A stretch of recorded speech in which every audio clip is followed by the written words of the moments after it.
We moved to Northern Virginia in 2013. Ever since we got here, our friends, colleagues, neighbors, whenever they're heading to the Big Easy, to New Orleans, they ask us, hey, where should I go? What should I do? I know you all are from the area. Take these glasses off. Yeah, so this video is our list, our top 21 list of things to do when you get to the New Orleans area. Of course, we're going to start off with the most important part of the trip, which is your restaurant tour. You have to get your restaurants right? I don't want you to go to a tourist trap. I don't want you to go to a spot that has a lot of advertisements in the airport or maybe in a cab if you're taking a cab or something that your Uber driver is telling you to go to. This list will make sure you have one of the best culinary experiences, and it's going to be a wide range of price ranges, right? So they have something that's on the expensive side and also something that's on the more affordable side. Let's get into it. So the Big Easy, there's of course this is a tourist destination. One of my recommendations to you is to not travel to the New Orleans area when there's a festival, when Mardi Gras is going on, because you don't get the full you don't get the full New Orleans experience by going during this time of the year. Usually it's pretty crowded. New Orleans is a relatively small area, right? So while there are several restaurants, there are only not a handful, but there's a few restaurants that are very popular. And so when there's a lot of people in town, those restaurants are, of course, well attended. So try to schedule your trip to New Orleans when there aren't as many people in the area. So let's go through my. I thought this was going to be 12 places to eat, but I've repeated one of them, so it's 11 places to eat in New Orleans. Starting with Commander's Palace. I used to work at Commander's Palace back in 2006, 2007 or so. Right after they opened back up after Hurricane Katrina, it was a beautiful experience.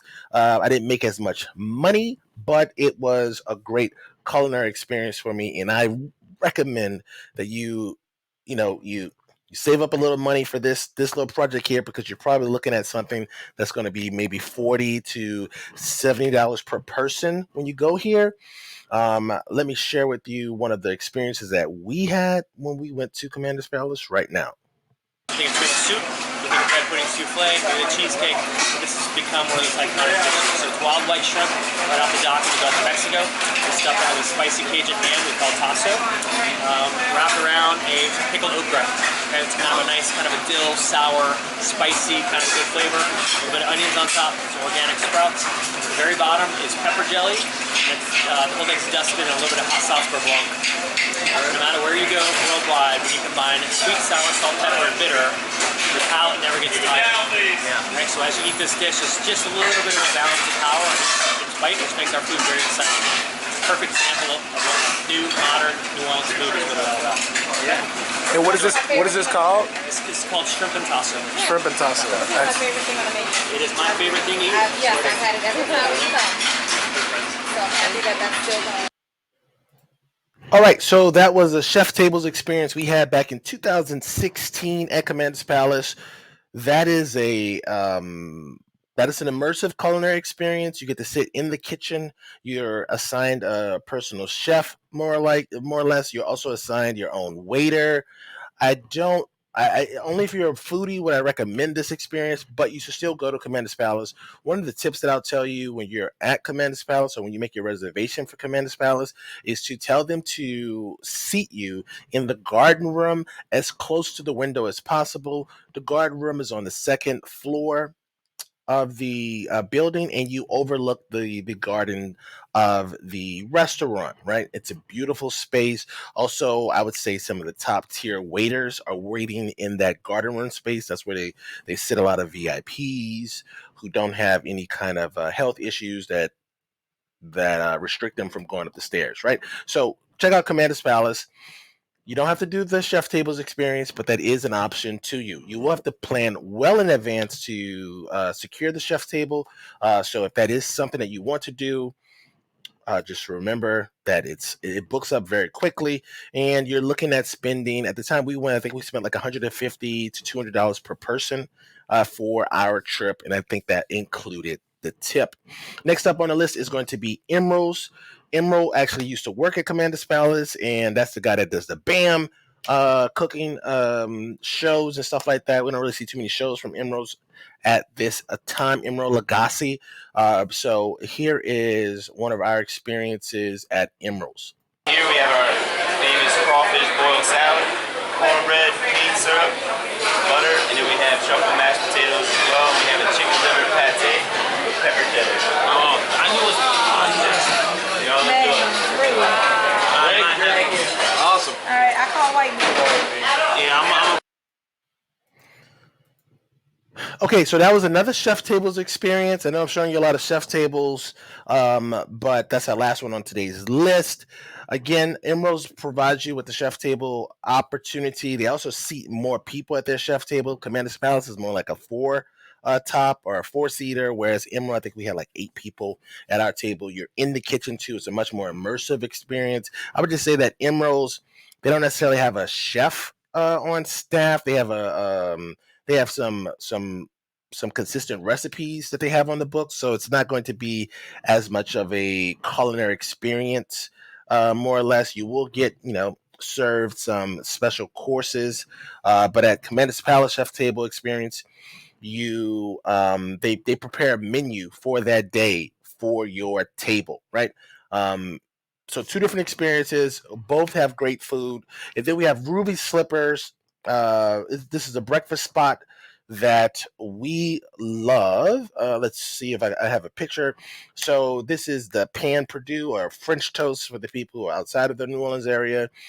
If you like bread, if you like sweet bread with syrup and like a little caramelized layer to it, go to Ruby Slippers. Try the pan Purdue. That'll be a great experience. They have several locations around the area. Their first location was the one in Mid City, but it'd probably be more convenient for you to go to the one that's in the or near the downtown area where your hotel is most likely going to be located. Then we have Parkway Tavern. It's a po' boy spot.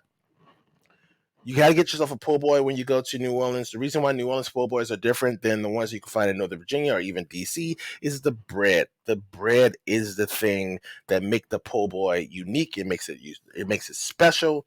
So check out Parkway Tavern, and I have a photo of what Parkway Tavern looks like right here. So there usually is going to be a wait. So just keep that in mind. If you go around lunchtime, there will be a line. The wait is worth it. If it's in the middle of the summertime or if it's at the end of springtime, just know it's going to be a little warm as well. So just keep that in mind, right? Okay, just keep that in mind. Next up on our list is Cafe du Monde. Of course, that's the staple, right? We have TW right here eating a beignet. That's what you want to get. You also get maybe some coffee with chicory, so you can kind of taste what that tastes like. If you're a coffee person, I would just recommend getting the coffee with chicory and just having the experience. Now, let me give you a little tip, a local tip. If you're going to get the beignets are a powdered donut, or powdered pastry, and you want to make sure that you're not doing what TW is doing right here, where he's just going straight from the table to his mouth. You want to make sure you kind of get yourself a lean on you. A little, maybe 45 degrees to the table, so that you can allow the powdered sugar to drop on the ground or even on the table, right? Because it is a powdered sugar treat, which means that the powdered sugar is going to be all over the place, right? New Orleans isn't a particularly windy area, so you won't necessarily have that to contend with, but that powdered sugar will get all over you. And as you can see, we had to wipe Theodore's. We had to clean him up to go on to our next spot on that particular trip. Then there's Dat Dog. Now, Dat Dog is a gourmet hot dog spot. You're going to be thinking to yourself, why would I go to New Orleans to get a hot dog? It's a gourmet hot dog. Also, to do something unique with the bun. It's a delicious bun. I haven't been able to find a hot dog A gourmet hot dog as good as Dat Dog. Yet they have multiple locations now too. So they used to have one, I believe it was off of Magazine. It wasn't off of Magazine Street. I think it was off of Ferret was their first location. Now they have multiple locations throughout the region. Make sure you take the time to go get yourself a Dat Dog. For gumbo, we're going to go to Oceana's Grill. Oceana Grill allegedly purchased Petunia's gumbo recipe. Petunia's was this little small restaurant in the French Quarter that went out of business. My wife and I used to go there frequently when we were first dating. We would go do like a little morning date there because it was a breakfast spot that also served lunch, and I think they served dinner too.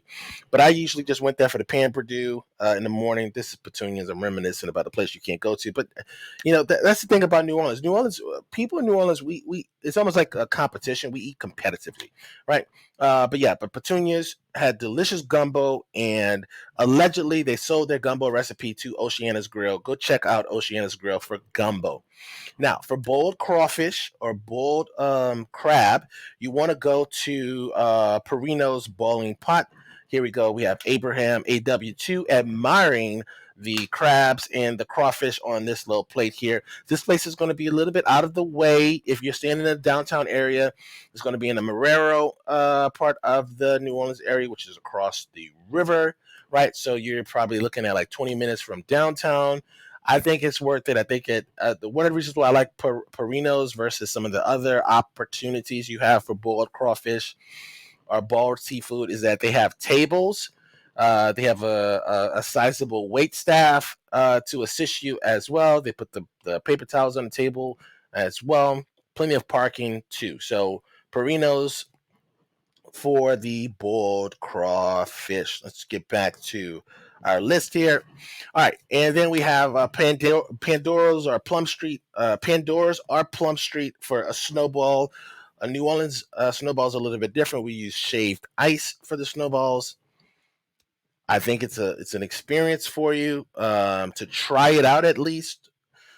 The snowballs come in a wide variety of sizes because you're going to be on an eating trip. I would say don't get too large of a snowball because they come in some large sizes and your eyes can fool you there. Make sure you try the cream on the snowballs too. That's a whole nother vibe, as the kids say it. Then Angelo Brocato's strawberry cheesecake gelato. So Angelo Brocato is a gelato spot, which is Italian ice cream. They make this strawberry cheesecake. They have a mid-city location. I don't think they have any other location.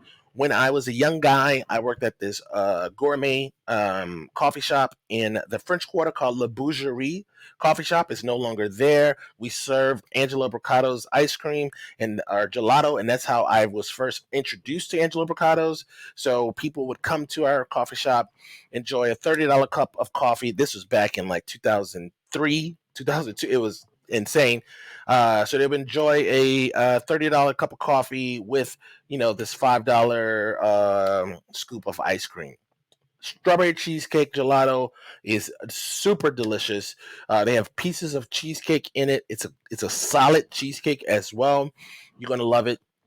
Then we have Haydels Bakery for a cream cheese filled king cake. Now I'm gonna be honest with you. I don't think you should go to Haydels to get this because Haydels will just ship this to you. So wherever you are, they ship around the globe. I don't think that this is something that makes sense for you to go to because it's also in the Metairie or Jefferson Parish part of the region. There's really not much out there, to be honest with you. So I think it'd be a waste of time because you can just order it. It'll probably like $50-$60 for you to order it, and then it will come to you next day or 2-day delivery, and you can enjoy it at home. We have done this almost every year that we've lived in Northern Virginia, so I would recommend you do the same thing as well. So that's it. So that's our restaurant list. If you don't want to, you don't have to sit through this entire little sesh, right? This is the list. Use this list and add it to whatever spots that you have on your things to do, right? So now we're going to talk about some, things to do. Okay, so first up we have the Blaine Kern's Mardi Gras World. Because I suggested you don't go to Mardi Gras, I don't think that Mardi Gras is a great experience. There's too many people. It's kind of crowded. The hotels are crowded. Everything's crowded. So Blaine Kern's Mardi Gras World Museum offers you an opportunity to see the Mardi Gras stuff without having to go through the Mardi Gras experience. Then we have the Children's Museum. The Children's Museum is a solid children's museum. They just recently renovated it, so I haven't been to this version of the Children's Museum, but I've heard great things about it. So if you have the littles, you want to go to the Children's Museum. We also have two more options that we're going to share with you on the next slide as well. Okay, so let's talk about the Westin Lobby, right?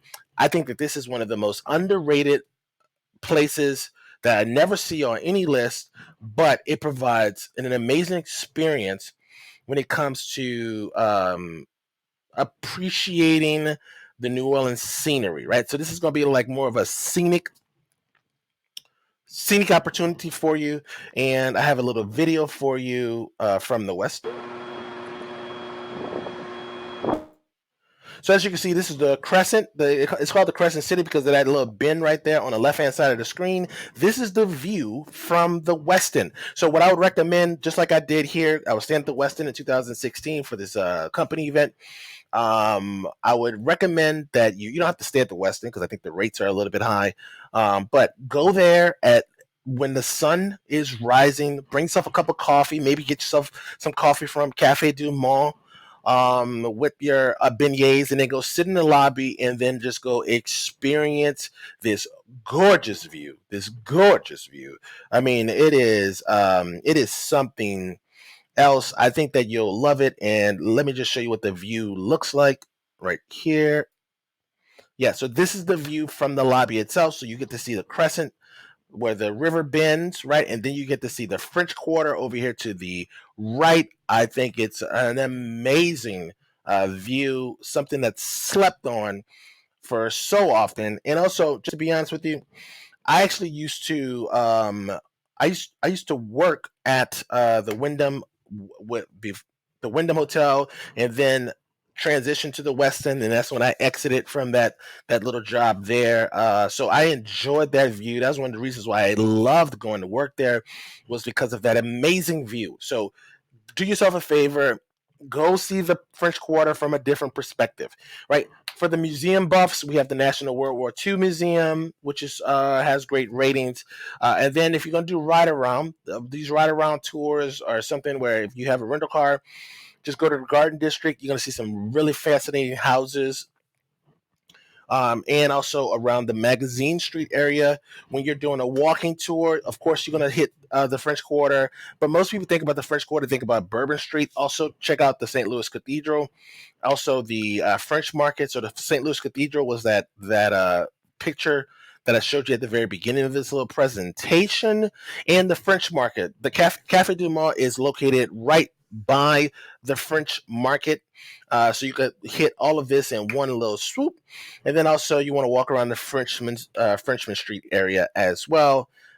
Probably around the nighttime, really, because there's like some more live music, if that's your thing as well. So another thing I told you there was going to be something else for the kiddos. There's Audubon Zoo. There's Aquarium of America, which are both Audubon properties. I think that they're well done. I don't know at what age do kids no longer find zoos or aquariums interesting, but you have that as well. For the people who have read all these things about New Orleans, about like the cemetery, the above ground cemetery, if that's what you want to go see, St. Louis Cemetery #1, it would be your thing. Ride the streetcar. You can catch it on Canal Street, which you'll most likely be living around the Canal Street area. Staying around the Canal Street area. Most of the hotels are around the Canal Street area. So make sure you get on the streetcar, ride it uptown to kind of get that whole vibe as well. And then we have the Swamp Tour. The Swamp Tour is something I think is it's a cool experience. Right now, your Swamp Tour is going to be conducted on an airboat. You do have, if I'm not mistaken, I think I drove out here because I didn't want to catch the shuttle, but there are shuttles that leave from the downtown area and bring you to this airboat facility. here, and then you have a nice little tour guide, a guy who's going to be driving the boat, stopping periodically to kind of teach you about the terrain. You can also hold an alligator if that's something you're interested in, right? Um, so yeah, so I think that that's also a cool concept or a cool thing to do. Lastly, and this is a little bonus option. Go do yourself a plantation tour. Let me play a plantation tour or a segment from a plantation tour we did when we were in New Orleans recently. With them. And, even though they were Catholic, they had a sector of Catholicism. They believed that when spirits would not cross over water, so they always painted their ceilings on the outside paint blue so the spirits wouldn't get in their house. So, and there was no ghosts. Actually, there are no ghosts in this plantation. But also, the second reason is because birds, bees, and wasps don't build nests because they think it's the sky. And that one, I promise you, is true. Everybody in South Louisiana, think about it. They all have their porches. They do. What is the color called again? Paint blue, H-A-I. All right, so there you go. I hope you enjoy your visit to New Orleans, the Crescent City, the Big Easy, whatever you call it. This is our list. This is the Walkers. Things to do, restaurant, places to eat list. If you have any questions, post them down below. Sorry, I haven't gotten this list out earlier. I know we've been here for a while. Usually when people reach out to us, we email them a list, but I figured, you know what, we might as well just do a little video here since we got the little YouTube channel. That way you have everything you need. My name is Abraham Walker. If you have any questions, reach out to me. I'll see you in the next video. Peace.